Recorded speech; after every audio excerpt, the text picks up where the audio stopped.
క్రీస్తునందు ప్రియమైన సహోదరి సహోదరులకు యేసుక్రీస్తు నామములో శుభములు. దేవుని యొక్క కృప మీకు కలుగునుగాక. ఈరోజు దేవుడు మనకిచ్చిన మాట లూకా సువార్త 7వ అధ్యాయం 28వ వచనం. స్త్రీలు కనిన వారిలో యోహాను కంటే గొప్పవాడెవడునూ లేడు, అయినను దేవుని రాజ్యంలో అల్పుడైన వాడు అతని కంటే గొప్పవాడని మీతో చెప్పుచున్నాను. ఈ మాటలు లూకా సువార్తలో మనం చూస్తున్నాము. ఈ మాటలు యేసయ్య తెలియజేసినట్లుగా చూడగలం. ఇక్కడ ఆయన బాప్తిస్మిచ్చి యోహాను గురించి చెప్తూ అంటున్నారు కదా, స్త్రీలు కనిన వారిలో యోహాను కంటే గొప్పవాడెవడునూ లేడు. అంటే యేసుప్రభు రావడానికి ముందు వారికి ఎంతమందినైతే స్త్రీలు కన్నారో వారందరిలో కూడా యోహానే గొప్పవాడంట. అంటే స్త్రీలందరికంటే స్త్రీలు కనిన వారిలో యోహాను కంటే గొప్పవాడెవడునూ లేరు. మనం చాలా మంది భక్తులను చూస్తూ ఉంటాం, పాత నిబంధనలు గొప్ప గొప్ప ప్రవక్తలను చూస్తాం, గొప్ప గొప్ప నాయకులను చూస్తాం. వాళ్ళందరికంటే కూడా యోహాను గొప్పవాడు అని చెప్తున్నామట. కానీ ఆయనను దేవుని రాజ్యంలో అల్పుడైన వాడు అతని కంటే గొప్పవాడని మీతో చెప్పుచున్నాను. ఆయనను అంటున్నారు.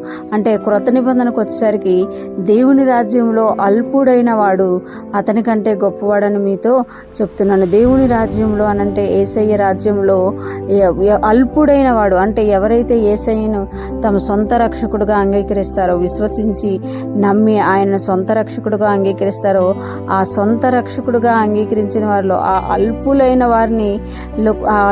వారు కూడా అంట యోహాను కంటే దేవుని రాజ్యంలో గొప్పవారని అని చెప్పబడతాడు.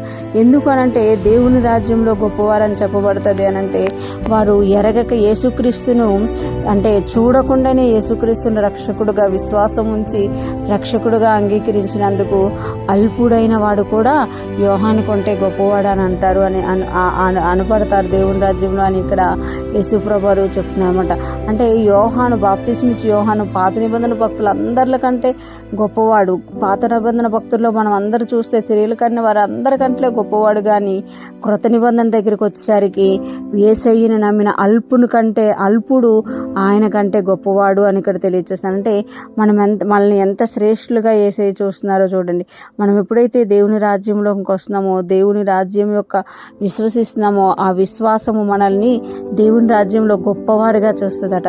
ఎంతగా మనం దేవుని అందు విశ్వాసం ఉంచుతామో, ఎంతగా ఆయన నమ్మి ముందుకెళ్తూ ఉంటామో మనము అంత గొప్పవారుగా ఉంటాము అని ఇక్కడ మనకి తెలియజేయబడుతుంది. మనం ఎంతైతే విశ్వాసమును చూపిస్తామో అంతగా దేవుడు మనల్ని ఆశీర్వదించే దేవుడుగా ఉన్నారు. ఈరోజు ఫ్రెష్ మన్నా వింటున్న ప్రతి ఒక్కరూ కూడా మనము దేవుని రాజ్యంలో గొప్పవారంగా ఉండాలి అనే దాని విషయంలో ఆశ కలిగిన వారంగా ఉండాలి. దేవుని రాజ్యంలో ఎప్పుడైతే మనం గొప్పవారిగా ఉంటామో ఉండాలి అంటే గొప్పవారంగా మనం ఉండాలంటే అల్పమైన వాటి విషయంలో వదిలేసి విశ్వాసం కలిగి ముందుకెళ్లే వారిగా మనం ఉండాలి అని దేవుడు కోరుకుంటున్నారు. ఈరోజు ఫ్రెష్ మన్నా వింటున్న ప్రతి ఒక్కరూ కూడా విశ్వాసంలో ముందుకెళ్ళిన వారంగా, ఎక్కువ విశ్వాసం కలిగి దేవుని రాజ్యంలో గొప్పగా ఉండేవారుగా మనం ఉండాలి.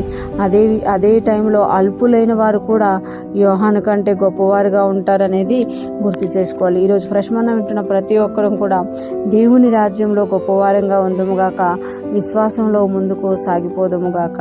ఆమేన్.